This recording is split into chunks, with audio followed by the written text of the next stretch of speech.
ನಮಸ್ಕಾರ ಸ್ನೇಹಿತರೆ, ಎಲ್ಲರಿಗೂ ಸ್ಟಡಿ ರೇಸ್ ಕನ್ನಡ ಯೂಟ್ಯೂಬ್ ಚಾನಲ್ಗೆ ಸ್ವಾಗತ. ಸ್ನೇಹಿತರನ್ನ ಇವತ್ತಿನ ಒಂದು ವಿಡಿಯೋದಲ್ಲಿ ಫೆಬ್ರವರಿ 6 ಮತ್ತು 7ರ ಒಂದು ಕರೆಂಟ್ ಅಫೇರ್ಸನ್ನು ಸ್ಟಾರ್ಟ್ ಮಾಡೋಕ್ಕಿಂತ ಮುಂಚಿತವಾಗಿ ಯಾರಾದರೂ ನಮ್ಮ ಚಾನಲ್ಗೆ ಸಬ್ಸ್ಕ್ರೈಬ್ ಇಲ್ಲ, ಚಾನಲ್ನ ಸಬ್ಸ್ಕ್ರೈಬ್ ಮಾಡಿ, ಶೇರ್ ಮಾಡಿ, ಲೈಕ್ ಮಾಡಿ ಮತ್ತು ಬೆಲ್ ಐಕನ್ನ ಕ್ಲಿಕ್ ಮಾಡಿ. ಬಿಕಾಸ್ ನಾವು ವಿಡಿಯೋ ಅಪ್ಲೋಡ್ ಮಾಡಿದಾಗ ನಿಮಗೆ ಬೇಗನೆ ನೋಟಿಫಿಕೇಶನ್ ಬರುತ್ತೆ. ಎಷ್ಟು ಒಳ್ಳೆ ಜೋಶೊಂದಿಗೆ ಇವತ್ತಿನ ಒಂದು ಕರೆಂಟ್ ಅಫೇರ್ಸನ್ನು ಸ್ಟಾರ್ಟ್ ಮಾಡೋಣ. ನೋಡಿ, ಮೊದಲನೇ ಪ್ರಶ್ನೆ ಅಂತ ಕೇಳಿದ್ದಾರೆ. ನೋಡಿ, ಇತ್ತೀಚೆಗೆ ಸುದ್ದಿಯಲ್ಲಿದ್ದ ಹ್ಯೂಮ ಮಿತ್ರ 1 ಅಂತ ಪ್ರಶ್ನೆಯನ್ನು ಕೇಳಿದ್ದಾರೆ. ನೋಡ್ರಿ, ಬಹಳ ಇಂಪಾರ್ಟೆಂಟ್ ಆಗಿರ್ತಕ್ಕಂಥ ಪ್ರಶ್ನೆ. ಮುಂದೆ ಬರ್ತಕ್ಕಂಥ ಎಕ್ಸಾಮಲ್ಲಿ ಇದೇ ಥರ ಕೇಳ್ಬೋದು. ಇದಕ್ಕೆ ಸರಿಯಾಗಿರ್ತಕ್ಕಂಥ ಉತ್ತರ ಯಾವುದಂದ್ರೆ robot is the right answer. ಇದು ಒಂದು ರೋಬೋಟ್ ಆಗಿದೆ. ಅರ್ಥ ಆಯ್ತಾ? ಹ್ಯುಮನಾಯ್ಡ್ ರೋಬೋಟ್ ಅಂತ ಹೇಳ್ತೀವಿ. ಹ್ಯುಮಿನಾಯ್ಡ್ ರೋಬೋಟ್, ಅರ್ಥ ಆಯ್ತಾ? ಹ್ಯುಮಿನಾಯ್ಡ್ ರೋಬೋಟ್ ಅಂದರೆ ಮನುಷ್ಯನ ಥರ ಆ್ಯಕ್ಟ್ ಮಾಡುವ ರೋಬೋಟ್ ಅಂತ ಹೇಳ್ತೀವಿ. ಸೊ ಇದು ಹ್ಯುಮಿನಾಯ್ಡ್ ರೋಬೋಟ್ಗೆ ಏನಂತ ಹೆಸರಿಡಲಾಗಿದೆ ಅಂದರೆ ಹ್ಯೂಮ ಮಿತ್ರ ಅಂತ ಹೆಸರಿಡಲಾಗಿದೆ. ಸೊ ಹ್ಯೂಮ ಮಿತ್ರ ಅಂತಕ್ಕಂಥದ್ದು ಇದು ಒಂದು ಫಿಮೇಲ್ ರೋಬೋಟ್. ಅರ್ಥ ಆಯ್ತಾ? ಫಿಮೇಲ್ ಹ್ಯುಮನಾಯ್ಡ್ ರೋಬೋಟ್ ಅಂತ ನಾವು ಹೇಳ್ತೀವಿ ಇದಕ್ಕೆ.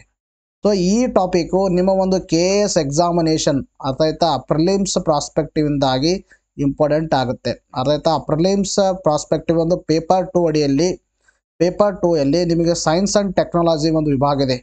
So science, basic science and technology and environment ಸೇರಿಬಿಟ್ಟು ಸುಮಾರು 40 ಪ್ರಶ್ನೆಗಳು ಬರ್ತಿರ್ತಾವೆ ನಿಮಗೆ. ಸೊ ಆ ವಿಭಾಗದಲ್ಲಿ ಇದೇನಾಗುತ್ತೆ, ಹೆಲ್ಪ್ಫುಲ್ ಆಗುತ್ತೆ, ಗೊತ್ತಿರಬೇಕು, ಇಂಪಾರ್ಟೆಂಟ್. ಹಾಗಾದರೆ ಮೇಲೆ ಪ್ರಶ್ನೆ ಯಾಕೆ ಕೇಳಲಾಗಿತ್ತು ಅಂದರೆ, ನೋಡಿ, ನ್ಯೂಸ್ ಪೇಪರ್ ಆರ್ಟಿಕಲ್ ಕಾಣಿಸ್ಕೊಂಡಿದೆ ಏನಂತೆ, ನಡೀಲಿದೆ ಗಗನಯಾನ ಪೂರ್ವ ಸಿದ್ಧತೆ ಪರೀಕ್ಷೆ ಹ್ಯೂಮ ಮಿತ್ರ ಅಂತಕ್ಕಂಥದ್ದು. ಸೊ ಭಾರತವು ಏನು ಮಾಡ್ಕೊಂಡಿದೆ ಅಂದರೆ ಒಂದು ಟಾರ್ಗೆಟ್ ಹಾಕೊಂಡಿದೆ. ಏನು ಟಾರ್ಗೆಟ್ ಅಂದರೆ 2025ಕ್ಕೆ, ಅರ್ಥ ಆಯ್ತಾ, 2025ಕ್ಕೆ ಯಾವ ಮಿಷನ್ ಅಂದರೆ ಗಗನಯಾನ ಮಿಷನ್. ಅರ್ಥ ಆಯ್ತಾ? ಗಗನಯಾನ ಮಿಷನನ್ನು ಹಾಕ್ಕೊಂಡಿದೆ.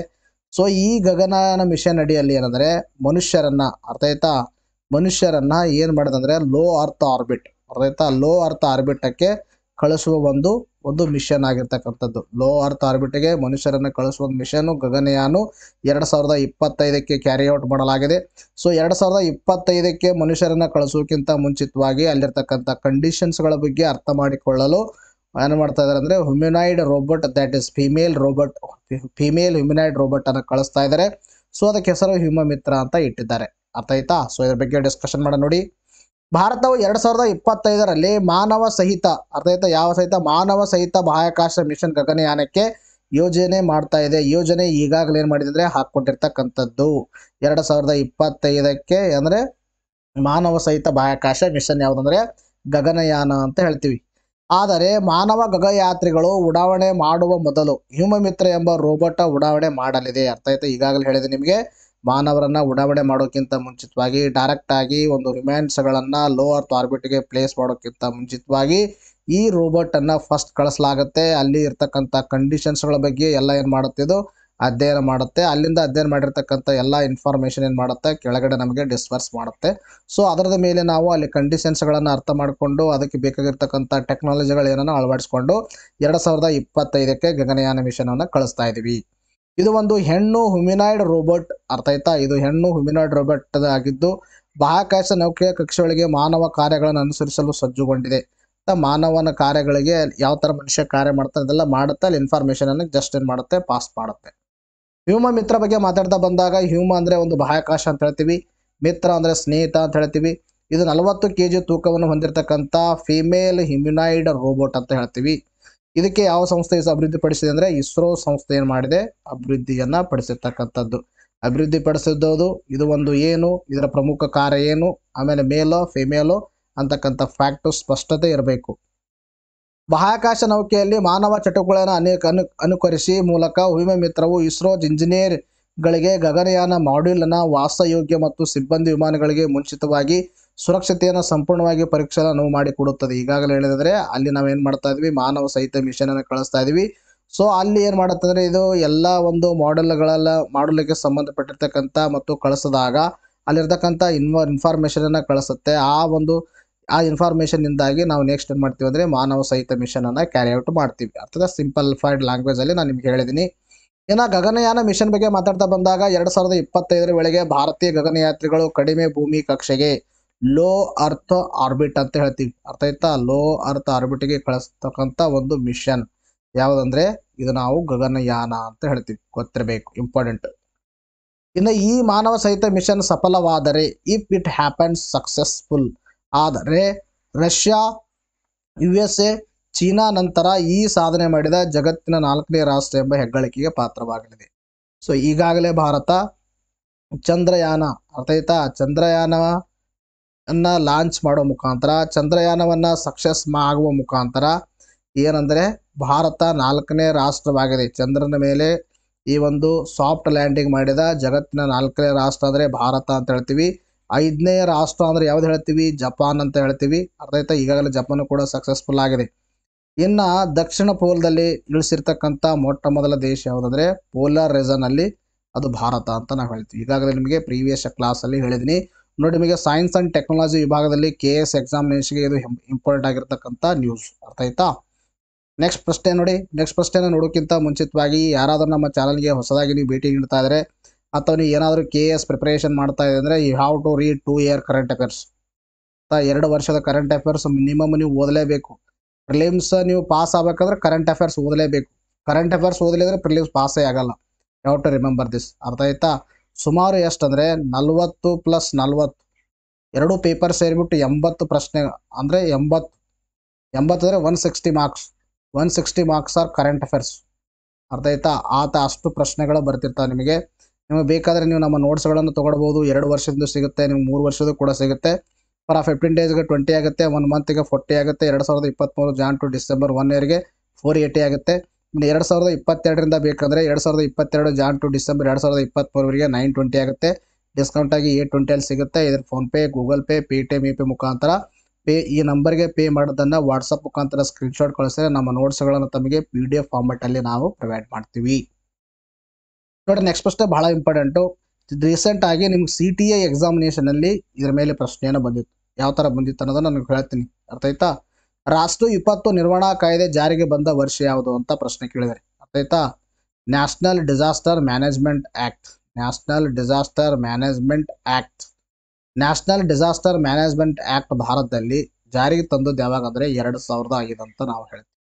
ಅರ್ಥ ಗೊತ್ತಿರಬೇಕು, ಇಂಪಾರ್ಟೆಂಟ್. ಸೊ ಇದು ನ್ಯೂಸ್ ಪೇಪರ್ಲೇ ನಿಮ್ಮ ಒಂದು ಪ್ರಜಾವಾಣಿಯಲ್ಲಿ ಕಾಣಿಸ್ಕೊಂಡಿರ್ತಕ್ಕಂಥ ಆರ್ಟಿಕಲ್ಲು.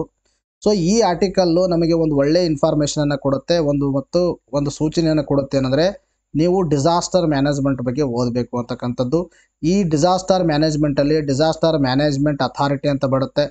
ಈ ಡಿಸಾಸ್ಟರ್ ಮ್ಯಾನೇಜ್ಮೆಂಟ್ ಅಥಾರಿಟಿಯಲ್ಲಿ ಮತ್ತು ತದನಂತರದಲ್ಲಿ NDRF ಅಂತಕ್ಕಂಥದ್ದು, ನ್ಯಾಷನಲ್ ಡಿಸಾಸ್ಟರ್ ರೆಸ್ಪಾನ್ಸ್ ಫಂಡ್ ಅಂತಕ್ಕಂಥದ್ದು, ತದನಂತರದಲ್ಲಿ ನ್ಯಾಷನಲ್ ಡಿಸಾಸ್ಟರ್ ರೆಸ್ಪಾನ್ಸ್ ಫೋರ್ಸ್ ಅಂತಕ್ಕಂಥದ್ದು, ತದನಂತರದಲ್ಲಿ ನಿಮಗೆ ಇವುಗಳ ಬಗ್ಗೆ ಮತ್ತು national disaster management, national disaster policy ಬಗ್ಗೆ.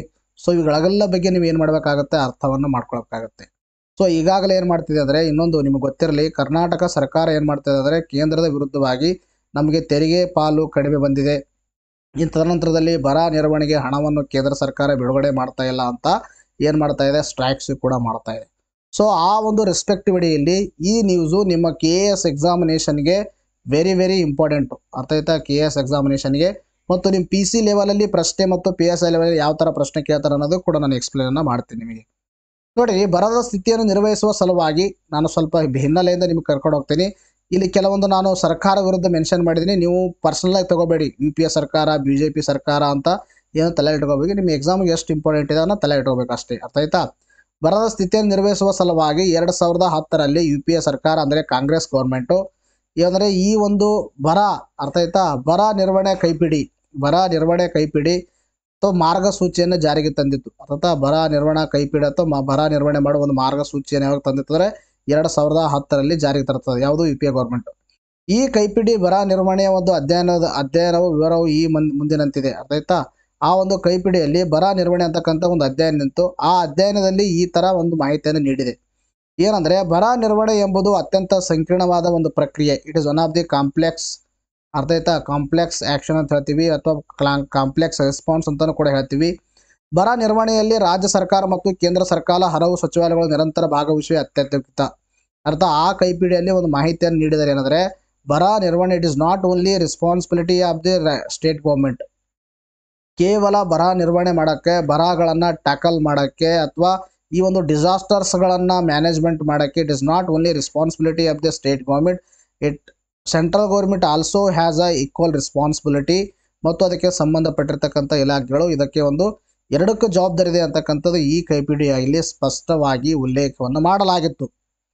ಕೇಂದ್ರ ಸರ್ಕಾರ ಮಟ್ಟದಲ್ಲಿ ಕೇಂದ್ರದ ಸಂಸ್ಥೆಗಳು, ತದನಂತರ ರಾಜ್ಯದ ಮಟ್ಟದಲ್ಲಿ ರಾಜ್ಯದ ಸಂಸ್ಥೆಗಳು, ಅರ್ಥಾತ್ ಕೇಂದ್ರದಲ್ಲಿ ಡಿಸಾಸ್ಟರ್ ಮ್ಯಾನೇಜ್ ಮಾಡೋಕ್ಕೆ ಡಿಸಾಸ್ಟರ್ ಮ್ಯಾನೇಜ್ಮೆಂಟ್ ಅಥಾರಿಟಿ ಅಂತಕ್ಕಂಥದ್ದು, ಸ್ಟೇಟ್ ಅಡಿಯಲ್ಲಿ ಸ್ಟೇಟ್ ಒಂದು ಡಿಸಾಸ್ಟರನ್ನು ಟ್ಯಾಕಲ್ ಮಾಡೋಕ್ಕೆ ಸ್ಟೇಟ್ ಅಥಾರಿಟಿ ಇದೆ, ಸ್ಟೇಟ್ ಡಿಸಾಸ್ಟರ್ ಮ್ಯಾನೇಜ್ಮೆಂಟ್ ಅಥಾರಿಟಿ ಅಂತಕ್ಕಂಥದ್ದು. ಬರ ನಿರ್ವಹಣೆಯಲ್ಲಿ ಸಕ್ರಿಯವಾಗಿ ಭಾಗವಹಿಸಬೇಕು ಅಂತ ಈ ಒಂದು ಕೈಪಿಡಿಯಲ್ಲಿ ಸ್ಪಷ್ಟತೆಯಿಂದ ಕೊಟ್ಟಿತ್ತು. 2010ರಲ್ಲಿ ಜಾರಿಗೆ ತಂದಿದ್ದ ಕೈಪಿಡಿಯಲ್ಲಿ ಬರ ನಿರ್ವಹಣೆ ಹೊಣೆಗಾರಿಕೆ ಕೇಂದ್ರ ಮತ್ತು ರಾಜ್ಯ ಸರ್ಕಾರಗಳದ್ದು ಎಂಬುದನ್ನು ಸ್ಪಷ್ಟವಾಗಿ ಇದರಲ್ಲಿ ಹೇಳಲಾಗಿತ್ತು. ಅರ್ಥ ಆಯ್ತಾ? 2010ರಲ್ಲಿ ಈ ಒಂದು ಕೈಪಿಡಿಯಲ್ಲಿ ಏನು ಮೆನ್ಷನ್ ಮಾಡಲಾಗಿತ್ತು ಅಂದರೆ, central government as well as the state government has the equal responsibility to tackle the disaster ಅರ್ಥ ಅನ್ನೋದು ಸ್ಪಷ್ಟವಾಗಿ ಈ ಒಂದು ಕೈಪಿಡಿಯಲ್ಲಿ ಉಲ್ಲೇಖವನ್ನು ಮಾಡಲಾಗಿತ್ತು. ಮುಂದೆ ಏನಾಯ್ತಂದ್ರೆ 2016ರಲ್ಲಿ ಏನಾಯ್ತಂದ್ರೆ, ಒಂದು 2014ರಲ್ಲಿ ಈ NDA ಗೌರ್ಮೆಂಟ್ ಬಂದಾಗ ಸರ್ಕಾರ ನಿಯಮಗಳನ್ನು ಬದಲಾವಣೆ ಮಾಡ್ತು. ಏನು ನಿಯಮ ಬದಲಾವಣೆ ಮಾಡ್ತಂದ್ರೆ, ಬರ ನಿರ್ವಹಣೆ ಸಂಪೂರ್ಣ ಜವಾಬ್ದಾರಿ ರಾಜ್ಯ ಸರ್ಕಾರಗಳದು ಎಂದು ಹೇಳಿಬಿಡ್ತು. ಆಯ್ತಾ? ಇಟ್ ಮೀನ್ಸ್ ದ್ಯಾಟ್ ಏನಂದ್ರೆ, ಡಿಸಾಸ್ಟರ್ ಮ್ಯಾನೇಜ್ಮೆಂಟನ್ನು ಟ್ಯಾಕಲ್ ಮಾಡೋದು it is not A responsibility of the centre, it is the responsibility of the purely state government ಅಂತಕ್ಕಂಥದ್ದು NDA ಗೌರ್ಮೆಂಟ್ ಬಂದಾಗ ಅದನ್ನು ಏನು ಮಾಡ್ತು, ಸ್ಪಷ್ಟತೆಯನ್ನು ಪಡಿಸಿದ್ರು. ಸ್ಪಷ್ಟತೆಯನ್ನು 2016ರಲ್ಲಿ ಜಾರಿಗೆ ತಂದಿದ್ದ ನಿಯಮಗಳಿಗೆ ಮತ್ತು 2020ರಲ್ಲಿ ಮತ್ತೆ ತಿದ್ದುಪಡಿ ಮಾಡಿದ್ರು. ಆ ತಿದ್ದುಪಡಿ ಮಾಡೋದಲ್ಲದೆ 2023ರಲ್ಲಿ ಆ ವರ್ಷದ 2023 ವರ್ಷಕ್ಕೆ ಸಂಬಂಧಪಟ್ಟಂತೆ ಬರ ನಿರ್ವಹಣೆ ಎಂದು ಮತ್ತೆ ಪರಿಷ್ಕೃತ ಮಾರ್ಗಸೂಚಿಗಳನ್ನು ಹೊರಡಿಸಲಾಗಿದೆ. 2016ರಲ್ಲಿ ಬಂತು, 2000ರಲ್ಲಿ ಮತ್ತೆ ಪರಿಷ್ಕರಣೆ ಮಾಡಿದ್ರು, 2023ರಲ್ಲಿ ಮಾರ್ಗಸೂಚಿಗಳನ್ನು ಬಿಡುಗಡೆ ಮಾಡಿದ್ದಾರೆ. ಅಂತ ಕೇಂದ್ರ ಸರ್ಕಾರ ಯಾವುದು, NDA ಗೌರ್ಮೆಂಟ್. ಸೊ ಇದರಲ್ಲಿ ಏನು ಹೇಳಿದಾರೆ ಅಂದರೆ, ಬರ ನಿರ್ವಹಣೆ ಯಾವುದೇ ಪ್ರಾಕೃತಿಕ ವಿಕೋಪ ಎನಿ ಡಿಸಾಸ್ಟರ್ ಅರ್ಥ ಆಯ್ತಾ, ಎನಿ ಡಿಸಾಸ್ಟರ್ ಪ್ರಾಥಮಿಕ ಜವಾಬ್ದಾರಿ ರಾಜ್ಯ ಸರ್ಕಾರಗಳಾಗಿದ್ದು ಮಾತ್ರ ರಾಜ್ಯ ಸರ್ಕಾರಕ್ಕೆ ಕೇಂದ್ರ ಸರ್ಕಾರ ನೆರವಾಗಬಹುದು ಅಷ್ಟೇ. ಅಂದರೆ ಇಲ್ಲಿ ಏನು ಮಾಡ್ತಂದ್ರೆ, ಕೇಂದ್ರ ಸರ್ಕಾರ ತನ್ನ ಮೇಲಿರ್ತಕ್ಕಂಥ ಭಾರವನ್ನು ಎಲ್ಲ ರಾಜ್ಯ ಮೇಳೆಗೆ ಹಾಕ್ಬಿಡ್ತು, ಅದು ಸಪ್ರೇಟ್ ಆಗಿಬಿಡ್ತು. ಅಂದರೆ ಬರ ನಿರ್ವಹಣೆ ಮಾಡಿದ್ದು ಪ್ರಾಥಮಿಕವಾಗಿ primary it is the responsibility of the state government ಅಂತ ಹೇಳ್ತು. ಮತ್ತು ಕೇಂದ್ರ ಸರ್ಕಾರ ಇದಕ್ಕೆ ಏನು ಮಾಡ್ಬೋದು ಅಂದರೆ, ಜಸ್ಟ್ ಆಗಬಹುದು ಅಥವಾ ಆಗದೇನೂ ಇರ್ಬೋದು, ಹಣ ಕೊಡಬಹುದು ಅಥವಾ ಕೊಡದೇನೂ ಇರ್ಬೋದು ಅಂತಕ್ಕಂಥದ್ದು ಕೇಂದ್ರ ಸರ್ಕಾರ ಇಲ್ಲಿ ಸ್ಪಷ್ಟತೆಯನ್ನು ನೀಡಿತು. ಈ ಪರಿಹಾರಗಳಿಗೆ ರಾಜ್ಯ ಸರ್ಕಾರವು ತನ್ನಲ್ಲಿರುವ ರಾಜ್ಯ ವಿಪತ್ತು ನಿರ್ವಹಣಾ ನಿಧಿ ಅರ್ಥ ಆಯ್ತಾ, ರಾಜ್ಯ ಸರ್ಕಾರದಲ್ಲಿ ಅಂದರೆ SDRF ಅಂತಕ್ಕಂಥ ಇದೆ. ಸೊ SDRF ಅದನ್ನು ನಾನೆಲ್ಲ ಹೇಳ್ತೀನಿ ನಿಮಗೆ ಮುಂದೆ ಸ್ಲೈಡ್ಗಳಲ್ಲಿ, ಬಟ್ ಇಲ್ಲಿ ಹೇಳ್ತೀನಿ ನೋಡಿ, ಸ್ಟೇಟ್ ಡಿಸಾಸ್ಟರ್ ರೆಸ್ಪಾನ್ಸ್ ಫಂಡ್ ಅಂತ ಹೇಳ್ತೀವಿ ನಾವು. ಅದಾಯ್ತಾ, ಕೈಗೊಳ್ಳಬೇಕು. ಆ ಹಣ ಸಾಲದೇ ಇದ್ದರೆ ಕೇಂದ್ರ ಸರ್ಕಾರದ ಒಂದು ರಾಷ್ಟ್ರೀಯ ವಿಪತ್ತು ನಿರ್ವಹಣಾ ನಿಧಿಯಿಂದ, ಅಂದರೆ ಅಲ್ಲಿ ಅದನ್ನು SDRFನಿಂದ ನಿಮಗೆ ಹಣವನ್ನು ಸಾಲಿಲ್ಲ ಅಂದರೆ ನೀವೇನು ಮಾಡ್ಬೋದು ಅಂದರೆ, NDRF ಇದು ಒಂದು ಕೇಂದ್ರದ ಅಡಿಯಲ್ಲಿ ಬರುತ್ತೆ. ಸೊ ಈ ಫಂಡ್ಗೆ ನೀವೇನು ಮಾಡ್ಬೋದು, ನೆರವನ್ನು ಒದಗಿಸಬೇಕು ಅಂತಕ್ಕಂಥದ್ದು ಹೇಳಲಾಗಿತ್ತು. ಈ ಎರಡು ನಿಧಿಗಳ ಹಣ ಸಾಲದೇ ಇದ್ದಾಗ, ಅದು ಇರದೇ ಇದ್ದಾಗ, ಅದಕ್ಕೂ ಕೂಡ ಹಣ ಕಮ್ಮಿ ಬಿತ್ತಂದ್ರೆ ಇತರ ಯೋಜನೆಗಳ ಹಣವನ್ನು ಅತ್ಯಗತ್ಯ ಪ್ರಮಾಣದಲ್ಲಿ ಮಾತ್ರ ಬರ ಪರಿಹಾರಗಳಿಗೆ ಬಳಸಿಕೊಳ್ಳಬೇಕೆಂದು 2010ರ ಕೈಪಿಡಿಯಲ್ಲಿ ಸೂಚಿಸಲಾಗಿತ್ತು. ಫಸ್ಟು SDRF ತಗೊಳ್ಳಿ, SDRF ಕಂಬಿದ್ರೆ NDRF ಮೊರೆ ಹೋಗಿ NDRFದಲ್ಲಿ ಕೊಡಬೇಕು. ಇನ್ನು NDRFದಲ್ಲಿ ಇದು ಮತ್ತು ಇದರಲ್ಲಿ ಶಾರ್ಟೇಜ್ ಬಿತ್ತಂದ್ರೆ ಕೆಲವೊಂದು ಯೋಜನೆಗಳ ಹಣವನ್ನು ಒಂದು ಕ್ರಮಬದ್ಧವಾಗಿ ಏನು ಮಾಡಬೇಕು, ಯೂಸ್ ಮಾಡಬೇಕಂತ 2010ರ ಕೈಪಿಡಿಯಲ್ಲಿ ಹೇಳಿತ್ತು. ಬಟ್ 2016ರಲ್ಲಿ ಎಲ್ಲವನ್ನ ಬದಲಾವಣೆ ಮಾಡಿಬಿಟ್ರು. ಗೊತ್ತಾಯ್ತಾ? ಬರ ಪರಿಹಾರಕ್ಕೆ SDRFನಿ ಹಲವು ಸಾಲದೇ ಇದ್ದರೆ ರಾಜ್ಯ ಸರ್ಕಾರ ಕೇಂದ್ರ ಸರ್ಕಾರಕ್ಕೆ ಮನವಿ ಸಲ್ಲಿಸಬೇಕು. ಆದರೆ ಪರಿಹಾರ ಒದಗಿಸುವ ಇಲ್ಲವೇ ಮನವಿಯನ್ನು ತಿರಸ್ಕರಿಸಿದರೆ ಕೇಂದ್ರದ ಎಂದು ವಿವರಿಸಲಾಗಿದೆ. ನಿಮಗೆ ಈಗಾಗಲೇ ನಾನು ಹೇಳಿದ್ದೀನಿ. ಆದರೆ ಈಗಿನ ಕೈಪಿಡಿಯಲ್ಲಿ ಪ್ರಸ್ತುತವಾಗಿ ಏನಿದೆ ಮತ್ತು NDA ಗೌರ್ಮೆಂಟ್ ಬಂದ ಬಳಿಕ ಏನು ಮಾಡಿದ್ರೆ, ಬರ ಪರಿಹಾರಕ್ಕೆ SDRFನ ಹಣವು ಸಾಲದೇ ಇದ್ದರೆ, SDRFನ ಹಣ ಸಾಲಿಲ್ಲ ಅಂದ್ರೆ ರಾಜ್ಯ ಸರ್ಕಾರ ಕೇಂದ್ರ ಸರ್ಕಾರಕ್ಕೆ ಮನವಿ ಸಲ್ಲಿಸಬೇಕು. ಆದರೆ ಪರಿಹಾರ ಒದಗಿಸುವ ಇಲ್ಲವೇ ಮನವಿಯನ್ನು ತಿರಸ್ಕರಿಸುವ ಅಧಿಕಾರ ಕೇಂದ್ರಕ್ಕಿದೆ. There is no binding on central government to provide a loans or any finance relating to the state disaster management. State disaster ಮ್ಯಾನೇಜ್ಮೆಂಟ್ಗೆ ಅದಕ್ಕೆ ರಿಲೇಟೆಡ್ ಕೊಡಬೇಕಂತ ನಿರ್ಬಂಧನೆ ಇಲ್ಲ ಅಂತಕ್ಕಂಥದ್ದು ರೀಸೆಂಟಾಗಿ ಮಾಡಿಕೊಂಡಿರ್ತಕ್ಕಂಥ ಒಂದು ಕೈಪಿಡಿಯಲ್ಲಿ ಅಥವಾ ರೀಸೆಂಟಾಗಿ ಮಾಡಿಕೊಂಡಿರ್ತಕ್ಕಂಥ ಲಾ ಅಲ್ಲಿ ಉಲ್ಲೇಖ ಇದೆ ಅಂತಕ್ಕಂಥದ್ದು. ತಿರಸ್ಕಾರ ಮಾಡ್ಬೋದು ಕೇಂದ್ರ ಸರ್ಕಾರ ಅಂತಕ್ಕಂಥದ್ದು. ಅರ್ಥ ಆಯ್ತಾ? ನಿಮಗೇನು ಹೇಳಿದೆ ಅಂದರೆ, ಇಲ್ಲಿವರೆಗೆ ಯಾವ ಥರ ಬದಲಾವಣೆಗಳಾಗಿದ್ದಾವೆ ಅಂತಕ್ಕಂಥದ್ರ ಬಗ್ಗೆ ನಾನು ಹೇಳಿದ್ದೀನಿ. ಹಾಗಾದರೆ ನಿಮ್ಮ ಒಂದು KS ಎಕ್ಸಾಮಿನೇಷನ್ ಆಗಿರ್ಬೋದು ಮತ್ತು UPS ಆಗಿರ್ಬೋದು, ಅಲ್ಲಿ ಒಂದು ಡಿಸಾಸ್ಟರ್ ಮ್ಯಾನೇಜ್ಮೆಂಟ್ ಅಂತಕ್ಕಂಥ ಒಂದು ಟಾಪಿಕ್ ಬರುತ್ತೆ. ಅರ್ಥಾತ್ ಇದು ನಿಮಗೆ PC ದವ್ರಿಗೆ ಹೆಲ್ಪ್ ಆಗಲ್ಲ ಅಂತ ಹೇಳಬೇಡಿ, ಎಲ್ಲವನ್ನೂ ಹೆಲ್ಪ್ ಆಗುತ್ತೆ. ನೆಕ್ಸ್ಟ್ ಹೇಳ್ತೀನಿ ನೋಡಿ. ಅರ್ಥ ಆಯ್ತಾ? ಇದೆಲ್ಲ ನಿಮಗೆ PC, PSI ಎಲ್ಲ ಎಕ್ಸಾಮಿನೇಷನ್ಗೆ ಬ್ಯಾಕ್ವರ್ಡ್ ಇನ್ಫಾರ್ಮೇಷನ್ ಹೆಲ್ಪ್ ಆಗುತ್ತೆ. 2005ರಲ್ಲಿ 20 ನಿರ್ವಹಣಾ ಕಾಯ್ದೆ, that is national disaster management act. Important, national disaster management ಯಾವಾಗ ಜಾರಿಗೆ ಬಂತು ಅಂತ ಕೇಳ್ತಾರೆ ನಿಮಗೆ. 2005ರಲ್ಲಿ ಜಾರಿಗೊಳಿಸೋದ್ರಿಂದ ರಾಷ್ಟ್ರೀಯ ವಿಪತ್ತು ಆಕಸ್ಮಿಕ ನಿಧಿ ಅಂದ್ರೆ ಮೊದಲು ಏನಂತಿದ್ರು ಅಂದರೆ ನ್ಯಾಷನಲ್ ಡಿಸಾಸ್ಟರ್ ಕಾಂಟಿಜೆನ್ಸಿ ಫಂಡ್ ಅಂತ ಇತ್ತು. ಸೊ ಈ ನ್ಯಾಷನಲ್ ಡಿಸಾಸ್ಟರ್ ಕಾಂಟಿಜೆನ್ಸಿ ಫಂಡನ್ನು ನ್ಯಾಷನಲ್ ಡಿಸಾಸ್ಟರ್ ರೆಸ್ಪಾನ್ಸ್ ಫಂಡ್ ಅಂತ ಏನು ಮಾಡಲಾಯಿತು, ಮರುನಾಮಕರಣವನ್ನು ಮಾಡಲಾಯಿತು. ಅರ್ಥ ಆಯ್ತಾ? ಯಾಕೆ ಮರುನಾಮಕರಣ ಮಾಡಲಾಯಿತು ಅಂದರೆ 2005 ಕಾಯ್ದೆ ಜಾರಿಗೆ ಬಂದಾಗಿನಿಂದ ಏನಂದರೆ ನ್ಯಾಷನಲ್ ಡಿಸಾಸ್ಟರ್ ಕಾಂಟಿಜೆನ್ಸಿ ಫಂಡನ್ನು ನ್ಯಾಷನಲ್ ಡಿಸಾಸ್ಟರ್ ರೆಸ್ಪಾನ್ಸ್ ಫಂಡ್ ಅಂತ ಮರುನಾಮಕರಣ ಮಾಡಿದ್ದಾರೆ. This is very important. ನಿಮಗೆ NDRF ಒಂದು ವಿಸ್ತೃತ ರೂಪ ಕೇಳ್ಬೋದು. ಅರ್ಥ ಆಯ್ತಾ? NDMA ಒಂದು ವಿಸ್ತೃತ ರೂಪ ಕೇಳ್ಬೋದು. ಅರ್ಥ ಆಯ್ತಾ? ಇಷ್ಟೆಲ್ಲ ಗೊತ್ತಿರಬೇಕು ನಿಮಗೆ. ಇದಕ್ಕೆ ಪೂರಕವಾಗಿ ರಾಜ್ಯ ವಿಪತ್ತು ಪ್ರತಿಕ್ರಿಯೆ ನಿಧಿಯನ್ನು ಸ್ಟೇಟ್ ಡಿಸಾಸ್ಟರ್ ರೆಸ್ಪಾನ್ಸ್ ಫಂಡನ್ನು ಸ್ಥಾಪಿಸಲಾಗಿದೆ. ಅರ್ಥ ಆಯ್ತಾ? ಸೇಮು NDRF ಯಾವ ಥರ ಒಂದು ಸ್ಥಾಪನೆ ಮಾಡಿದ್ದಾರೆ ಅದೇ ಥರನಾಗಿ SDRF ಕೂಡ ಸ್ಥಾಪನೆಯನ್ನು ಮಾಡಿದ್ದಾರೆ, ಸ್ಟೇಟ್ ಡಿಸಾಸ್ಟರ್ ರೆಸ್ಪಾನ್ಸ್ ಫಂಡ್ ಅಂತಕ್ಕಂಥದ್ದು. ಹಾಗಾದರೆ ಈ ಒಂದು NDRF ಅರ್ಥ ಆಯ್ತಾ, NDRFಗೆ ಹಣ ಎಲ್ಲಿಂದ ಬರುತ್ತೆ ಮತ್ತು SDRFಗೆ ಹಣ ಎಲ್ಲಿಂದ ಬರುತ್ತೆ? ಮೂಲ ಏನಂದರೆ ನೋಡಿ, ಇಲ್ಲಿ ಕೆಲವೊಂದು ಅಬಕಾರಿ ಮತ್ತು ಕಸ್ಟಮ್ ಸುಂಕಕ್ಕೆ ವಿಧಿಸಬಹುದಾದ ಕೆಲವು ವಸ್ತುಗಳ ಮೇಲೆ ಸೆಸ್ ವಿಧಿಸುವ ಮೂಲಕ ಹಣವನ್ನು ಒದಗಿಸಲಾಗುತ್ತೆ. ಅರ್ಥ ಆಯ್ತಾ? ಈಗ ಒಂದು ಏನಂದ್ರೆ ಒಂದು ಎಕ್ಸೈಸ್ ಡ್ಯೂಟಿ ಇರುತ್ತೆ, ಸೊ ಅಥವಾ ಏನಾದರೂ ಒಂದು ಯಾವುದೇ ಒಂದು ಕಸ್ಟಮ್ ಡ್ಯೂಟಿ ಇರುತ್ತೆ ಕೆಲವೊಂದು ವಸ್ತುಗಳ ಮೇಲೆ. ಈ ಒಂದು ಕಸ್ಟಮ್ ಡ್ಯೂಟಿ, ಎಕ್ಸೈಸ್ ಡ್ಯೂಟಿ ಅಲ್ಲದೆ ಮೆತ್ತ ಮೇಲೆ ಏನು ಮಾಡ್ತಾರೆ, ಸೆಸ್ಸನ್ನು ವಿಧಿಸಲಾಗುತ್ತೆ ಮತ್ತು ಸರ್ ಚಾರ್ಜನ್ನು ವಿಧಿಸಲಾಗುತ್ತೆ. ಈ ಸೆಸ್ ಮತ್ತು ಸರ್ವ್ ಚಾರ್ಜ್ ಏನು ವಿಧಿಸಿರ್ತಾರೆ ನೋಡ್ರಿ, ಅದು ಹೋಗಿ ಏನಾಗುತ್ತೆ ಅಂದರೆ ಒಂದು NDRF ಮತ್ತು SDRFದಲ್ಲಿ ಹೋಗಿ ಜಮಾ ಆಗುತ್ತೆ. ಅದು ಯಾಕಂದರೆ ಮುಂದನ್ನು ಅದು ನ್ಯಾಚುರಲ್ ಕೆಲಾಮಿಟಿ ಸಂದರ್ಭದಲ್ಲಿ ಬಳಸಲಾಗುತ್ತೆ. ಅರ್ಥ ಇವುಗಳ ಮೂಲ ಯಾವುದು ಅಂತ ಹೇಳಿದೀನಿ. SDRF ಅಂದರೆ ಏನು, NDRF ಅಂದರೆ ಏನು, ಯಾವಾಗ ಕಾಯ್ದೆ ಜಾರಿಗೆ ಬಂತು, ಯಾವ ಥರ ಮರುನಾಮಕರಣ ಮಾಡೋರು ಅಂತಕ್ಕಂಥದ್ದು ಗೊತ್ತಾಯಿತು. ಇನ್ನು ನೆಕ್ಸ್ಟ್ ಏನು ಬರುತ್ತಂದರೆ ನ್ಯಾಷನಲ್ ಡಿಸಾಸ್ಟರ್ ಮ್ಯಾನೇಜ್ಮೆಂಟ್ ಅಥಾರಿಟಿ. ಭಾಳ ಇಂಪಾರ್ಟೆಂಟ್ ನೋಡಿರಿ, ನಿಮಗೆ CTA ಎಕ್ಸಾಮಲ್ಲಿ ಈ ಸ್ಟೇಟ್ಮೆಂಟ್ ಮೇಲೆ ಒಂದು ಪ್ರಶ್ನೆ ಬಂದಿತ್ತು. ಅರ್ಥ ಆಯ್ತಾ? ನೀವೆಲ್ಲ ತೆಗೆದು ನೋಡಿ ಕ್ವಶನ್ ಪೇಪರನ್ನು. ರಾಷ್ಟ್ರೀಯ ವಿಪತ್ತು ನಿರ್ವಹಣಾ ಪ್ರಾಧಿಕಾರ, that is national disaster management act, ಭಾರತದಲ್ಲಿ ವಿಪತ್ತನ್ನು ನಿರ್ವಹಣೆ ಮಾಡೋ ಉನ್ನತ ಶಾಸನಬದ್ಧ ಸಂಸ್ಥೆಯಾಗಿದೆ. It is one of the statutory body. ಅರ್ಥ, ಸ್ಟ್ಯಾಟ್ಯುಟರಿ ಬಾಡಿ ಅಂತಲೇ ಹೇಳ್ತೀವಿ. ಯಾಕೆ ನಾವು ಸ್ಟ್ಯಾಟ್ಯುಟರಿ ಬಾಡಿ ಅಂತ ಹೇಳ್ತೀವಿ ಅಂದರೆ ಇದು ಒಂದು ಕಾಯ್ದೆ ಮುಖಾಂತರ ಸ್ಥಾಪನೆಯಾಗಿದೆ. ಯಾವುದು ಕಾಯ್ದೆ? National disaster management act 2005. ಆ ಕಾಯ್ದೆ ಮುಖಾಂತರ ನ್ಯಾಷನಲ್ ಡಿಸಾಸ್ಟರ್ ಮ್ಯಾನೇಜ್ಮೆಂಟ್ ಅಥಾರಿಟಿ ಅನ್ನೋದು ಸ್ಥಾಪನೆಯಾಗಿದೆ. ಸೊ ಈ ಸಂಸ್ಥೆ ಔಪಚಾರಿಕವಾಗಿ ಜಾರಿಗೆ ಬಂದದ್ದು 27 ಸೆಪ್ಟೆಂಬರ್ 2006 ಜಾರಿಗೆ ಬಂದಿದೆ, ಬಟ್ ಸ್ಥಾಪನೆಯಾಗಿದ್ದು 2005. ವಿಪತ್ತು ನಿರ್ವಹಣಾ ಕಾಯ್ದೆ, that is disaster management act 2005 ಪ್ರಕಾರ ಇದನ್ನು ಸ್ಥಾಪನೆ ಮಾಡಲಾಗಿದೆ. ಇಂಪಾರ್ಟೆಂಟ್ ಆಗಿರ್ತಕ್ಕಂಥ ಇನ್ಫಾರ್ಮೇಷನ್ನು, ಎಲ್ಲರಿಗೂ ಹೆಲ್ಪ್ ಆಗುತ್ತೆ ಇದು. ಕೇವಲ KSS ಅಂತಲ್ಲ, ನಿಮಗೆ PC, PSI, CT ಎಲ್ಲಕ್ಕೂ ಹೆಲ್ಪ್ ಆಗುತ್ತೆ ನೋಡಿ. ಇನ್ನು ಇದರ ಒಂದು ಅಧ್ಯಕ್ಷರು ಯಾರಾದರೆ ಪ್ರಧಾನಮಂತ್ರಿ ಆಗಿರ್ತಾರೆ. ನ್ಯಾಷನಲ್ ಡಿಸಾಸ್ಟರ್ ಮ್ಯಾನೇಜ್ಮೆಂಟ್ ಅಥಾರಿಟಿ ಇದರಲ್ಲಿ ಇತರ 9 ಸದಸ್ಯರನ್ನು ಒಳಗೊಂಡಿರ್ತಾರೆ. ಒಬ್ಬರು ಅಧ್ಯಕ್ಷರು, 9 ಜನ ಸದಸ್ಯರಿರ್ತಾರೆ. ಈ 9 ಜನ ಸದಸ್ಯರಲ್ಲಿ ಒಬ್ಬರನ್ನು ಉಪಾಧ್ಯಕ್ಷರಾಗಿ ಆಯ್ಕೆಯನ್ನು ಮಾಡಲಾಗುತ್ತೆ. ರಾಷ್ಟ್ರೀಯ ವಿಪತ್ತು ನಿರ್ವಹಣಾ ನೀತಿಯನ್ನು, ವೆರಿ ಇಂಪಾರ್ಟೆಂಟ್ ಇದು. ನ್ಯಾಷನಲ್ ಡಿಸಾಸ್ಟರ್ ಮ್ಯಾನೇಜ್ಮೆಂಟ್ ಆ್ಯಕ್ಟ್ ಬೇರೆ, ನ್ಯಾಷನಲ್ ಡಿಸಾಸ್ಟರ್ ಮ್ಯಾನೇಜ್ಮೆಂಟ್ ಆ್ಯಕ್ಟ್ ಬೇರೆ, ನ್ಯಾಷನಲ್ ಡಿಸಾಸ್ಟರ್ ರೆಸ್ಪಾನ್ಸ್ ಫಂಡ್ ಬೇರೆ. ಅರ್ಥ? SDRF, NDRF. ತದನಂತರದಲ್ಲಿ ನಿಮಗೆ ಇನ್ನೊಂದು ಏನಂದರೆ ಇಲ್ಲಿ ನ್ಯಾಷನಲ್ ಡಿಸಾಸ್ಟರ್ ಮ್ಯಾನೇಜ್ಮೆಂಟ್ ಪಾಲಿಸಿ ಬೇರೆ. ಅರ್ಥಾಯ್ತಾ? ರಾಷ್ಟ್ರೀಯ ವಿಪತ್ತು ನಿರ್ವಹಣಾ ನೀತಿಯನ್ನು, ನ್ಯಾಷನಲ್ ಡಿಸಾಸ್ಟರ್ ಮ್ಯಾನೇಜ್ಮೆಂಟ್ ಪಾಲಿಸಿಯನ್ನು 2009 ಜಾರಿಗೆ ಬಂದಿದೆ. ಅರ್ಥಾಯ್ತಾ? ಈ ಒಂದು ಸ್ಟೇಟ್ಮೆಂಟು ನಿಮ್ಮ CTI ಇಲ್ಲಿತ್ತು. ಅರ್ಥಾಯ್ತಾ? ಇದು ಅಂದರೆ ಈ ಒಂದು ಪಾಲಿಸಿಯನ್ನು ವಿಪತ್ತು ನಿರ್ವಹಣಾ ಕಾಯ್ದೆ 2005 ಒಂದು ಅನುಗುಣವಾಗಿ ಸ್ಥಾಪನೆಯನ್ನು ಮಾಡಲಾಗಿದೆ. ಭಾಳ ಇಂಪಾರ್ಟೆಂಟು. ಪಾಲಿಸಿ ಮತ್ತು ಫಂಡು ಎಲ್ಲ ವ್ಯತ್ಯಾಸವನ್ನು ನೋಡ್ತಾ ಹೋಗಬೇಕು. ಇನ್ನು ಸ್ಟೇಟ್ ಡಿಸಾಸ್ಟರ್ ಮ್ಯಾನೇಜ್ಮೆಂಟ್ ಅಥಾರಿಟಿ ಇದೆ. ಸಿಂಪಲ್ ಆಗಿ ರಾಜ್ಯ ವಿಪತ್ತು ನಿರ್ವಹಣಾ ಪ್ರಾಧಿಕಾರದ ಒಂದು ಅಧ್ಯಕ್ಷರು ಯಾರಾದರೆ ಮುಖ್ಯಮಂತ್ರಿ ಆಗಿರ್ತಾರೆ. ಇದರ ಅಧ್ಯಕ್ಷರು ಯಾರಾಗಿರ್ತಾರೆ? ಮುಖ್ಯಮಂತ್ರಿ. ಇನ್ನು NDRFದ ಅಧ್ಯಕ್ಷರು ಆಗಿರ್ತಾರೆ? ಪ್ರಧಾನಮಂತ್ರಿ ಆಗಿರ್ತಾರೆ. ಇನ್ನೊಂದು ಬರುತ್ತೆ ಅಂದರೆ ನ್ಯಾಷನಲ್ ಡಿಸಾಸ್ಟರ್ ರೆಸ್ಪಾನ್ಸ್ ಫೋರ್ಸ್. ಅರ್ಥ? ಕೇವಲ ನಾವು ಡಿಸಾಸ್ಟರ್ನ ಆಯಿತು, ಡಿಸಾಸ್ಟರ್ ಫಸ್ಟಿಗೆ ಡಿಸಾಸ್ಟರ್ ಆಯಿತು. ಸೊ ಡಿಸಾಸ್ಟರ್ ರಿಲೇಟೆಡ್ ಏನಾಯ್ತು ಅಂದರೆ ಒಂದು ನಾವೇನು ಮಾಡಿದರೆ ಕಾಯ್ದೆ ತಂದಿವಿ. ಸೊ ಆ ಕಾಯ್ದೆಯಲ್ಲಿ ಏನು ಮಾಡಿದ್ದೀವಿ, ಒಂದು ಅಥಾರಿಟಿಯನ್ನು ಸ್ಥಾಪನೆ ಮಾಡಿದ್ದೀವಿ. ನ್ಯಾಷನಲ್ ಡಿಸಾಸ್ಟರ್ ಮ್ಯಾನೇಜ್ಮೆಂಟ್ ಅಥಾರಿಟಿ ಅಂತ ಸ್ಥಾಪನೆ ಮಾಡಿದ್ದೀವಿ. ಈ ಅಥಾರಿಟಿಯನ್ನು ಹೆಡ್ ಮಾಡೋರು ಯಾರು ಅಂತಕ್ಕಂಥದ್ದು ಗೊತ್ತಾಯಿತು. ಇನ್ನು ಇದರ ಅಡಿಯಲ್ಲಿ ಒಂದು ಫಂಡನ್ನು ಸ್ಥಾಪನೆ ಮಾಡಿದ್ದೀವಿ, NDRF ಫಂಡ್ ಅಂತ ಹೇಳ್ತೀವಿ. ಸೊ ಇದರ ಅಡಿಯಲ್ಲಿ ಒಂದು ಏನು ಮಾಡಿದ್ದೀವಿ, ಒಂದು ಡಿಸಾಸ್ಟರ್ನ ಟ್ಯಾಕಲ್ ಮಾಡೋಕ್ಕೆ ಒಂದು ಪಡೆಯನ್ನು ಸ್ಥಾಪನೆ ಮಾಡಿದ್ದೀವಿ. ಸೊ ಅದಕ್ಕೆ ಒಂದು ಪಡೆ ಅಂದರೆ ನ್ಯಾಷನಲ್ ಡಿಸಾಸ್ಟರ್ ರೆಸ್ಪಾನ್ಸ್ ಫೋರ್ಸ್ ಅಂತ ಹೇಳ್ತೀವಿ.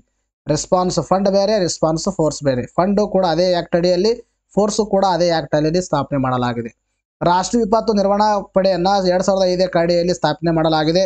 ಭಯಾನಕ ವಿಪತ್ತು ಪರಿಸ್ಥಿತಿ ಅಥವಾ ದುರಂತಕ್ಕೆ ವಿಶೇಷ ಪ್ರತಿಕ್ರಿಯೆಯನ್ನು ಉದ್ದೇಶಕ್ಕಾಗಿ ರಚಿಸಲಾದ ಭಾರತೀಯ ವಿಶೇಷ ಪಡೆಯಾಗಿದೆ. ಇಂಪಾರ್ಟೆಂಟ್ ಆಗಿರ್ತಕ್ಕಂಥದ್ದು.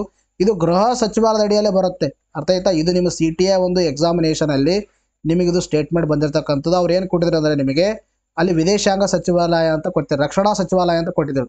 ಸೊ ದಟ್ ಇಸ್ ರಾಂಗ್ ಆಗುತ್ತೆ. ಗೃಹ ಸಚಿವಾಲಯಕ್ಕೆ ಸರಿಯಾಗಿರ್ತಕ್ಕಂಥ ಉತ್ತರ. ನೋಡಿ, ಇಷ್ಟು ಮಾಹಿತಿಯನ್ನು ತಮಗೆ ಕೊಡ್ತಾ ಇದ್ದೀವಿ. ಇಂಥ ಕ್ವಾಲಿಟಿ ಕಂಟೆಂಟ್ ವಿಡಿಯೋಸ್ಗಳನ್ನು ನಿಮಗೋಸ್ಕರ ತರ್ತಾ ಇದ್ದೀವಿ.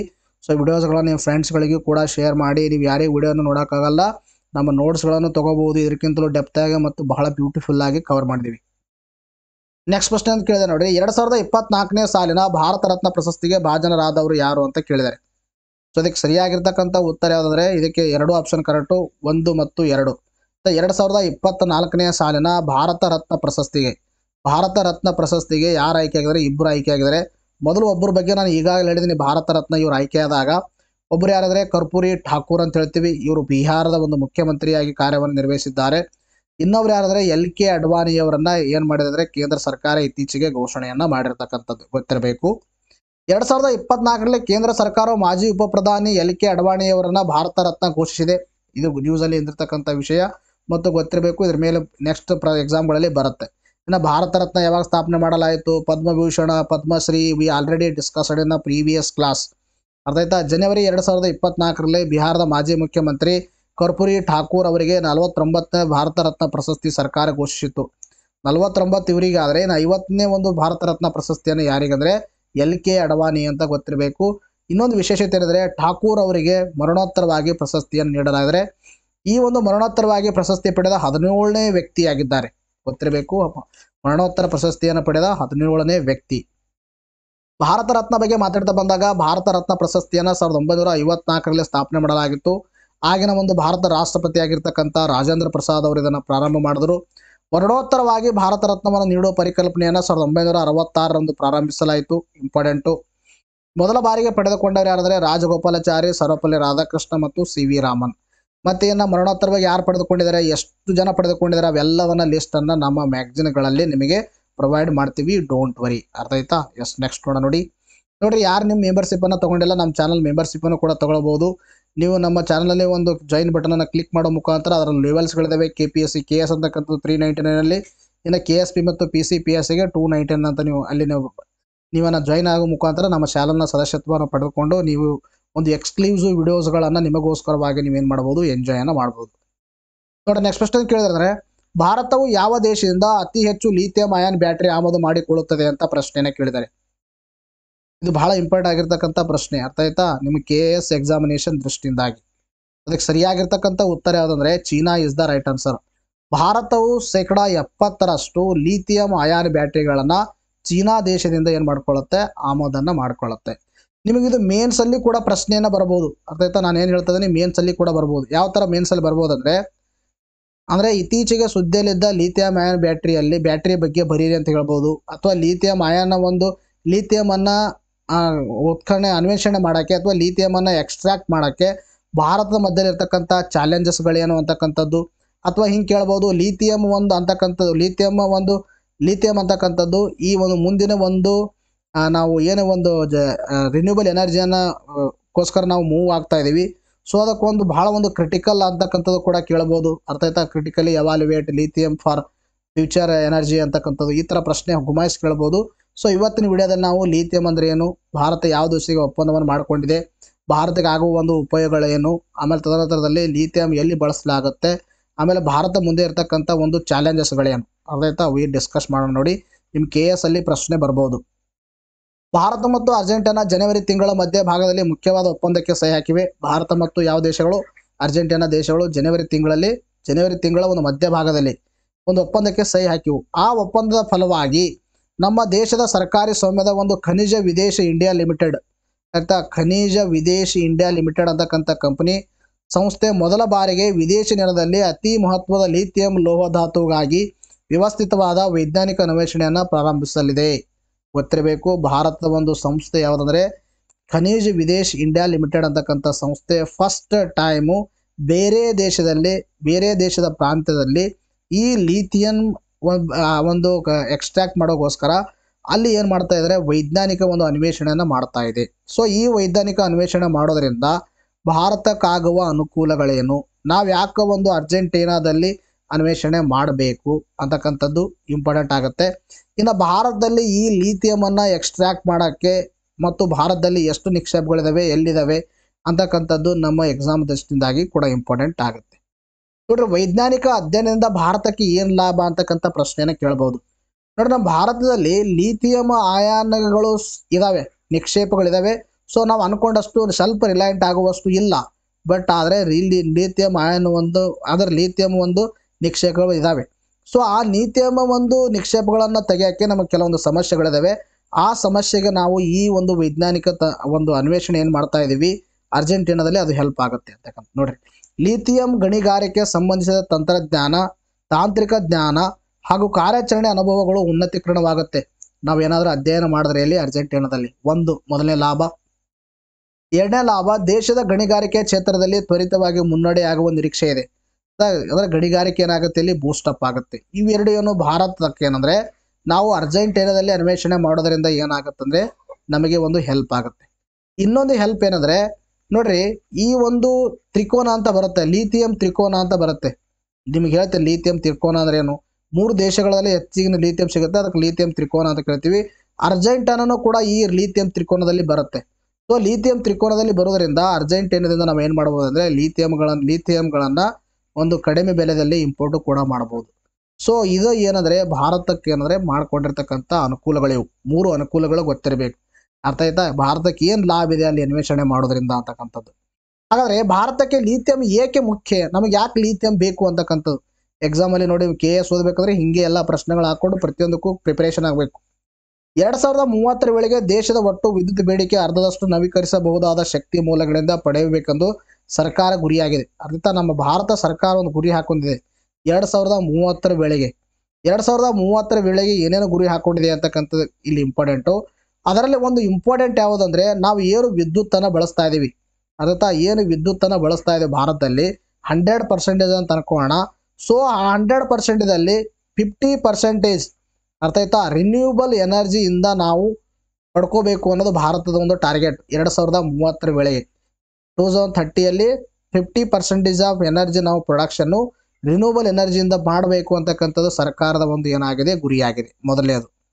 ತದನಂತರದಲ್ಲಿ ಅದೇ ವೇಳೆಗೆ ದೇಶದಲ್ಲಿ ಮಾರಾಟ ಆಗುವ ಒಟ್ಟು ಖಾಸಗಿ ಕಾರುಗಳ ಪೈಕಿ ಮತ್ತು 2030ರ ವೇಳೆಗೆ ದೇಶದಲ್ಲಿ ಎಷ್ಟು ಖಾಸಗಿ ಕಾರುಗಳು ಏನು ಮಾಡ್ತಾ ಇದ್ದಾವೆ ಮಾರಾಟ ಆಗ್ತಾ ಇದ್ದಾವೆ 30% ಅರ್ಥ ಆಯ್ತಾ. ಅದರಲ್ಲಿ 100ರಲ್ಲಿ 30% ಖಾಸಗಿ ಕಾರುಗಳಲ್ಲಿ, ವಾಣಿಜ್ಯ ವಾಹನಗಳು 70%, ದ್ವಿಚಕ್ರ ಮತ್ತು ತ್ರಿಚಕ್ರ ವಾಹನಗಳು 80%, ಬ್ಯಾಟ್ರಿ ಚಾಲಿತ ಈ ವಾಹನವಾಗಬೇಕು ಎಂದು ಗುರಿ ಹೊಂದಿದೆ. ಅದರ್ಥ ಆಯ್ತಾ. ಭಾರತ ಸರ್ಕಾರ ಏನು ಮಾಡಿದರೆ 2030ರ ವೇಳೆಗೆ ಅರ್ಧದಷ್ಟು ರಿನ್ಯೂಬಲ್ ಎನರ್ಜಿ, ತದನಂತರದಲ್ಲಿ ಕಾರುಗಳ ಪೈಕಿ 30%, ವಾಣಿಜ್ಯ ವಾಹನಗಳ ಪೈಕಿ 70%, ದ್ವಿಚಕ್ರ ಮತ್ತು ತ್ರಿಚಕ್ರ ವಾಹನಗಳ ಪೈಕಿ 80%, ಇವೆಲ್ಲವನ್ನು ಏನಂದರೆ ಬ್ಯಾಟ್ರಿ ಚಾಲಿತ ಈ ವಾಹನಗಳಾಗಿರಬೇಕು ಅಂತಕ್ಕಂಥದ್ದು ಟಾರ್ಗೆಟನ್ನು ಹಾಕ್ಕೊಂಡಿದೆ. ಬ್ಯಾಟ್ರಿಯಿಂದ ಈ ಒಂದು ಡೀಸೆಲ್ ಪೆಟ್ರೋಲನ್ನು ಹೊರತುಪಡಿಸಿ ಬ್ಯಾಟ್ರಿ ಮುಖಾಂತರ ವಾಹನಗಳು ಓಡಾಡಬೇಕು ಅಂತಕ್ಕಂಥದ್ದು ಭಾರತ ಸರ್ಕಾರ ಹಾಕ್ಕೊಂಡಿರ್ತಕ್ಕಂಥ ಟಾರ್ಗೆಟ್. ಹಾಗಾದರೆ ಇವೆಲ್ಲ ಟಾರ್ಗೆಟ್ ಸಕ್ಸಸ್ ಆಗಬೇಕಂದ್ರೆ ನಮಗೇನಿದ್ರೆ lithium ion battery are very important. So ಈ ಲಿಥಿಯಂ ಅಯಾನ್ ಬ್ಯಾಟ್ರಿ ನಾವು ಪ್ರೊಡಕ್ಷನ್ ಮಾಡಬೇಕು, ಇವೆಲ್ಲ ಟಾರ್ಗೆಟ್ಗಳನ್ನು ನಾವು ರೀಚ್ ಆಗಬೇಕಂದ್ರೆ ನಮಗೆ ಲಿಥಿಯಂ ಅಷ್ಟೊಂದು ಅವಶ್ಯಕತೆ ಇದೆ.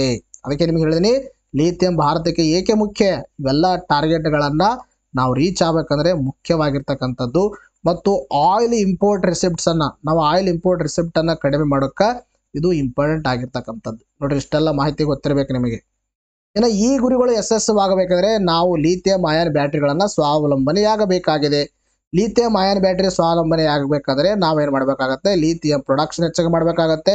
ಲಿಥಿಯಂ ಪ್ರೊಡಕ್ಷನ್ ಭಾರತದಿಂದ ತೆಗಿಬೇಕಾದ್ರೆ ತಂತ್ರಜ್ಞಾನ ಬೇಕಾಗುತ್ತೆ.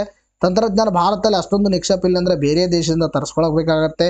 ಅರ್ಥಾತ್ ಇವೆಲ್ಲವನ್ನು ಪ್ರಸ್ತುತ ಭಾರತದಲ್ಲಿ ಲಿಥಿಯಂ ಅಯಾನ್ ಬ್ಯಾಟ್ರಿಗಳ ವಾರ್ಷಿಕ ಬೇಡಿಕೆಯನ್ನು 70% ನಾವು ಚೀನಾದಿಂದ ಇಂಪೋರ್ಟ್ ಮಾಡ್ಕೊತಿದ್ದೀವಿ. ನಮ್ಮ ಬದ್ಧವೈರಿ ನೆಕ್ಸ್ಟ್ ಯಾವುದಂದ್ರೆ ಪಾಕಿಸ್ತಾನ ನಂತರ ಚೀನಾ. ಈ ಚೀನಾದಿಂದ 70% ಲಿಥಿಯಂ ಅಯಾನ್ ಬ್ಯಾಟ್ರಿಗಳನ್ನು ನಾವೇನು ಮಾಡ್ತಾ ಇದ್ದೀವಿ ತಗೊಂಡು ಬರ್ತಾ ಇದ್ದೀವಿ, ಅರ್ಥಾತ್ ಇಂಪೋರ್ಟ್ ಮಾಡ್ಕೊತಾ ಇದ್ದೀವಿ. ಇನ್ನು ಭಾರತದ ಮುಂದೆ ಇರುವ ಸವಾಲುಗಳೇನು, ಈ ಒಂದು ಲಿಥಿಯಂ ಅಯಾನ್ ನಾವು ಎಕ್ಸ್ಟ್ರಾಕ್ಟ್ ಮಾಡಬೇಕಾದ್ರೆ challenges, what are the challenges for India to extract lithium. ಅರ್ಥ ಆಯ್ತಾ. ಭಾರತದಲ್ಲಿ ಲಿಥಿಯಂ ನಿಕ್ಷೇಪಗಳಿದ್ದರೂ ಎಷ್ಟು ಪ್ರಮಾಣದಲ್ಲಿವೆ ಎಂಬುದನ್ನು ನಿಖರ ಮಾಹಿತಿ ಇಲ್ಲ. ಫಸ್ಟ್ ಚಾಲೆಂಜ್ ಇದೆ. ಅರ್ಥ ಆಯ್ತಾ. ಇದರಲ್ಲಿ ನಾವು ಯಾವುದೇ ಒಂದು ಗಣಿಗಾರಿಕೆ ಮಾಡಬೇಕಾದ್ರೆ G4, G3, G2, G1 ಅಲ್ಲೇನು ಮಾಡ್ತೀವಿ ಸಮೀಕ್ಷೆ ಮಾಡ್ತೀವಿ. ಇಷ್ಟೊಂದು ಡೆಪ್ತ್ ಇನ್ಫಾರ್ಮೇಷನ್ ಬೇಡ, ನಮಗೆ ಅವಶ್ಯಕತೆ ಇಲ್ಲ. ಬಟ್ ನೀವು ಗೊತ್ತಿರಲಿ ನಿಮಗೆ ಎಷ್ಟು ಪ್ರಮಾಣದಲ್ಲಿದ್ದಾವೆ ಭಾರತದಲ್ಲಿ ಅಂತಕ್ಕಂಥದ್ದು ಎಕ್ಸಾಕ್ಟ್ಲಿ ಗೊತ್ತಿಲ್ಲ ಇನ್ನು. ಇನ್ನು ಈ ಲಿಥಿಯಮನ್ನು ನಾವು ಎಕ್ಸ್ಟ್ರಾಕ್ಟ್ ಮಾಡೋಕ್ಕೆ ತಂತ್ರಜ್ಞಾನದ ಒಂದು ಕೊರತೆ ಇದೆ. ಅರ್ಥ ಆಯ್ತಾ. ಅದಕ್ಕೆ ನಾವು ಅರ್ಜೆಂಟೀನಾದಲ್ಲಿ ನಾವು ಅಲ್ಲಿ ಏನು ಮಾಡ್ತಾ ಇದ್ದೀವಿ ಅನ್ವೇಷಣೆ ಮಾಡಿ ತಂತ್ರಜ್ಞಾನನ ಕಲಿತಾ ಇದ್ದೀವಿ. 2 ಪಾಯಿಂಟ್ಗಳು. ಇನ್ನು ಮೂರನೇದು ಏನಂದ್ರೆ ಲಿಥಿಯಂ ಅಯಾನು ಸಾರ್ವಭೌಮತ್ವ. ಅರ್ಥ ಆಯ್ತಾ? ಲಿಥಿಯಂ ಅಯಾನ ಒಂದು ಸಾರ್ವಭೌಮತ್ವ ಸಾಮರ್ಥ್ಯವನ್ನ ಚೀನಾ ಅಂತಾರಾಷ್ಟ್ರೀಯ ವ್ಯವಹಾರಗಳಲ್ಲಿ ಪ್ರಬಲ ಅಸ್ತ್ರವಾಗಿ ಬಳಸ್ತಾ ಇದೆ. ಅರ್ಥ ಆಯ್ತಾ? ಚೀನಾ ಏನ್ ಮಾಡ್ತಾ ಇದ್ದಾರೆ 70%. ಅದರ ಅರ್ಥ ಏನಂದ್ರೆ ಈ ಒಂದು ತ್ರಿಕೋನ ಅಂತ ನಾವೇನು ಹೇಳ್ತೀವಿ, ಅರ್ಥ ಆಯ್ತಾ? ಲಿಥಿಯಂ ತ್ರಿಕೋನ ಬಗ್ಗೆ ನಾನು ಹೇಳ್ತೀನಿ. ಆ 3 ರಾಷ್ಟ್ರಗಳಲ್ಲಿ ಏನ್ ಮಾಡ್ತದೆ, ನಿಕ್ಷೇಪಗಳಿದಾವೆ. ಬಟ್ ನಿಕ್ಷೇಪಗಳಿದ್ರೆ ಉಪಯೋಗ ಇಲ್ಲ. ಚೀನಾ ಅತಿ ಹೆಚ್ಚಾಗಿ ಏನ್ ಮಾಡ್ತಾ ಇದ್ರೆ ಆ ನಿಕ್ಷೇಪನ ತಗೊಂಡು ಏನ್ ಮಾಡ್ತಾ ಇದೆ, ಸಂಸ್ಕರಣೆ ಮಾಡ್ತಾ ಇದೆ, ಪ್ರೊಡಕ್ಷನ್ ಮಾಡ್ತಾ ಇದೆ. ಸೊ ಅದಕ್ಕೆ ಚೀನಾ ಪ್ರಾಬಲ್ಯ ಜಾಸ್ತಿ ಇದೆ ಲಿಥಿಯಂದಲ್ಲಿ. ಈ ಒಂದು ಸಾರ್ವಭೌಮತ್ವದಿಂದಾಗಿ ಚೀನಾ ಏನ್ ಮಾಡ್ತಾ ಇದೆ ಅಂದ್ರೆ ತನ್ನ ಒಂದು ವಿದೇಶಾಂಗ ನೀತಿಗಳಲ್ಲಿ ಅಂತಾರಾಷ್ಟ್ರೀಯ ವ್ಯವಹಾರಗಳಲ್ಲಿ ಏನ್ ಮಾಡ್ತಾ ಇದೆ, ಪ್ರಬಲ ಅಸ್ತ್ರವಾಗಿ ಬೆಳೆಸ್ಕೊಳ್ತಾ ಇದೆ. ಇನ್ನು ಲಿಥಿಯಂ ಅನ್ನೋ ಒಂದು ಉಪಯೋಗಗಳು ಏನಂದ್ರೆ ಇದಕ್ಕೆ ರಕ್ಷಣಾ ವಲಯದಲ್ಲಿ ಬಳಸ್ತೀವಿ, ಪರಮಾಣು ಶಕ್ತಿ ವಲಯದಲ್ಲಿ ಬಳಸ್ತೀವಿ, ವೈದ್ಯಕೀಯ ಉಪಕರಣಗಳಲ್ಲಿ ಬಳಸ್ತೀವಿ, ಬ್ಯಾಟರಿ ಚಾಲಿತ ವಾಹನಗಳಲ್ಲಿ ಉಪಯೋಗಿಸ್ತೀವಿ, ಸೌರ ವಿದ್ಯುತ್ ಪ್ಯಾನಲ್ಗಳಲ್ಲಿ ಉಪಯೋಗಿಸ್ತೀವಿ, ಮೊಬೈಲ್ ಫೋನಲ್ಲಿ ಬಳಸ್ತೀವಿ, ಕಂಪ್ಯೂಟರ್ಗಳಲ್ಲಿ ಬಳಸ್ತೀವಿ. ಆದುದರಿಂದ ಇದನ್ನು ಬಿಳಿಯ ಬಂಗಾರ ಅಂತಾನೂ ಕೂಡ ಕರಿತೀವಿ ನಾವು. ಇದಕ್ಕೆ ಹೇಳಿ ಲಿಥಿಯಂ ಅನ್ನ. ವೆರಿ ಇಂಪಾರ್ಟೆಂಟು ನೋಡ್ರಿ. ನಿಮಗೆ ಈಗಾಗಲೇ ಹೇಳಿದೆ, ನಿಮಗೆ ಪ್ರಪಂಚದ ಅರ್ಧದಷ್ಟು ಲಿಥಿಯಂ ನಿಕ್ಷೇಪ ಲಿಥಿಯಂ ತ್ರಿಕೋನದಲ್ಲಿ ಕಂಡು ಬರುತ್ತೆ. ಲಿಥಿಯಂ ತ್ರಿಕೋನದ ಭಾಗಗಳು ಯಾವುವು ಅಂದ್ರೆ 1 ಬೊಲಿವಿಯಾ, 2 ಅರ್ಜೆಂಟೈನಾ, 3 ಚಿಲಿ. ಇಂಪಾರ್ಟೆಂಟ್. ಅರ್ಥ ಆಯ್ತಾ?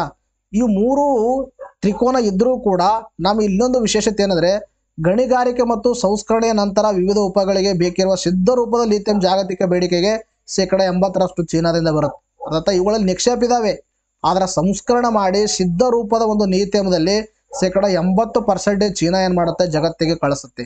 ಸೊ ಅದಕ್ಕೆ ಚೀನಾ ಏನ್ ಮಾಡುತ್ತಾರೆ, ಇಂಟರ್ನ್ಯಾಷನಲ್ ವ್ಯವಹಾರಲ್ಲಿ ಇನ್ಫ್ಲೂಯೆನ್ಸ್ ಅನ್ನು ಮಾಡಿ ಇದೆ ಅಂತಕ್ಕಂಥ ಗೊತ್ತಿರಬೇಕು. ಇವು ಭಾರತ ಮುಂದೆ ಇರ್ತಕ್ಕಂಥ ಚಾಲೆಂಜಸ್ಗಳು, ಭಾರತ ಇರ್ತಕ್ಕಂಥ ಉಪಾಯಗಳು, ಭಾರತ ಫೇಸ್ ಮಾಡ್ತಕ್ಕಂಥ ತೊಂದರೆಗಳು ಮತ್ತು ಲಿಥಿಯಂನ ಒಂದು ಉಪಾಯಗಳು ವಿ ಆಲ್ರೆಡಿ ಡಿಸ್ಕಸ್ಡ್. ಅರ್ಥ ಆಯ್ತು? ಎಲ್ಲವನ್ನು ನಿಮಗೆ ಹೇಳಿದ್ರಿ.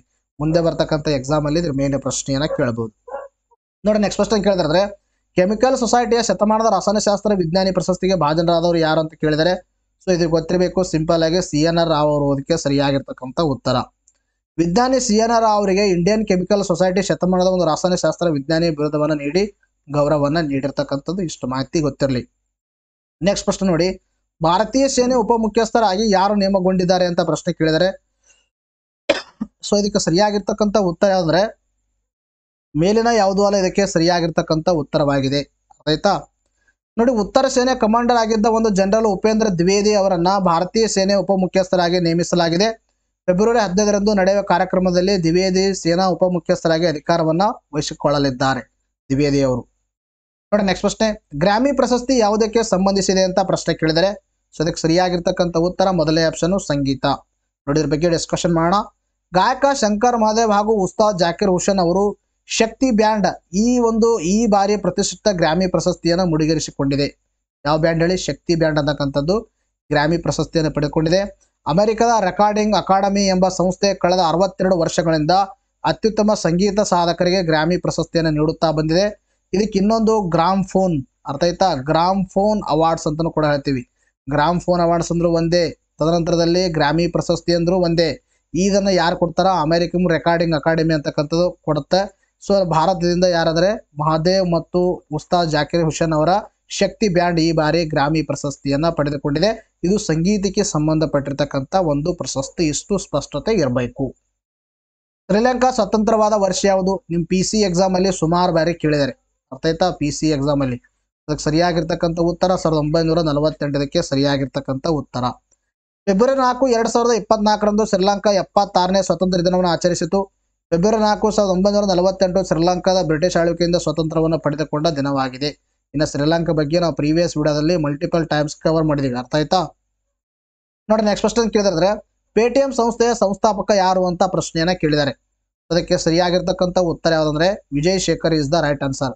ನೋಡ್ರಿ, ಇದು ನಿಮಗೆ ಈಗಾಗಲೇ ಗೊತ್ತಿದೆ. ಅಂದ್ರೆ ಪೇಟಿಎಂ ಏನ್ ಮಾಡಿದೆ ಅಂದ್ರೆ ಈ ಒಂದು ಪೇಟಿಎಂ ಮೇಲೆ RBI ಏನ್ ಮಾಡಿದೆ, ಈಗ ರಿಸ್ಟ್ರಿಕ್ಷನ್ಸ್ ಅನ್ನ ಹಾಕಿದೆ. ಸೊ ಈ ರಿಸ್ಟ್ರಿಕ್ಷನ್ ಇಂದಾಗಿ ಮುಂದೆ ಪೇಟಿಎಂ ಬಳಸ್ತಕ್ಕಂಥ ಗ್ರಾಹಕರಿಗೆ ತೊಂದರೆ ತಪ್ಪುದಲ್ಲ, ತೊಂದರೆ ಬಂದೇ ಬರುತ್ತೆ. ಸೊ ಯಾಕೆ ಈ ರಿಸ್ಟ್ರಿಕ್ಷನ್ಸ್ ಗಳನ್ನ ಹಾಕಿದೆ ಅಂದ್ರೆ, ಒಂದು ಏನಂದ್ರೆ ಚೀನಾ ಇನ್ಫ್ಲೂಯೆನ್ಸು, ಚೀನಾ ಕಂಪನಿಗಳ ಇದರಲ್ಲಿ ಒಂದು ಹೂಡಿಕೆ ಜಾಸ್ತಿ ಇದೆ.